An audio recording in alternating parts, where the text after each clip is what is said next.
مفتی صاحب سب سے پہلے سوال آپ سے کرتا ہوں، یہ طلاق کے معاملے اکثر الجھے ہوئے ہوتے ہیں، لوگ سمجھ نہیں پاتے یہ معاملہ کیا ہے۔ ایک مرتبہ کسی کو طلاق دے دی جائے کسی بھی ایک مجلس میں، اور پھر یہ کہا جائے میں نے غصے میں دی تھی یا میں صحیح کیفیت میں نہیں تھا، مجھے چڑچڑاہٹ تھی، میں نے تو 3 دفعہ کہہ دیا، اب کچھ ہو سکتا ہے یہ طلاق ہو گئی ہے؟ بسم اللہ الرحمن الرحیم۔ سب سے پہلے تو حضرت ربانی صاحب بہت بہت شکریہ آپ کا، آپ نے رونق بخشی۔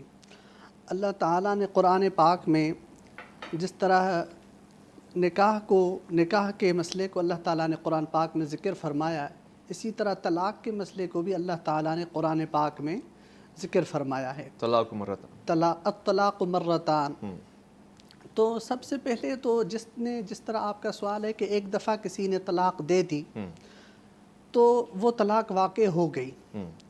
طلاق ایسی چیز ہے، اس میں نہ مذاق کی گنجائش ہے، نہ اس میں کسی بھی طرح کی کوئی بھی گنجائش نہیں ہے۔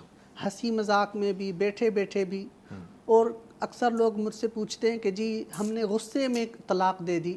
بھائی طلاق ہوتی ہی غصے میں ہے۔ پیار محبت میں کون کس کو طلاق دیتا ہے؟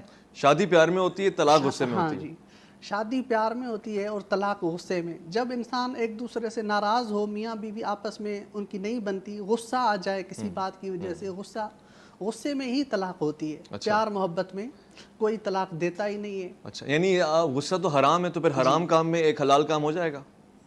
جی ہاں، کیونکہ غصے میں جس نے طلاق دے دی، سب سے پہلے تو طلاق کی نوعیت اور کیفیت اور اس انسان کی جو بھی کوئی ہو، پیار میں ہو، مذاق میں ہو، جس بھی کیفیت میں ہو، وہ طلاق دے دے تو وہ طلاق واقع ہو جاتی ہے۔ اچھا جی ہاں۔ اور اگر کسی کو میسج پہ کہے طلاق طلاق طلاق تب بھی ہو جائے گی؟ ہو جائے گی۔ خواب میں کہہ دے تو؟ نہیں، خواب میں نہیں ہوگی، نہیں، ریئل گراؤنڈز پہ ہوگی۔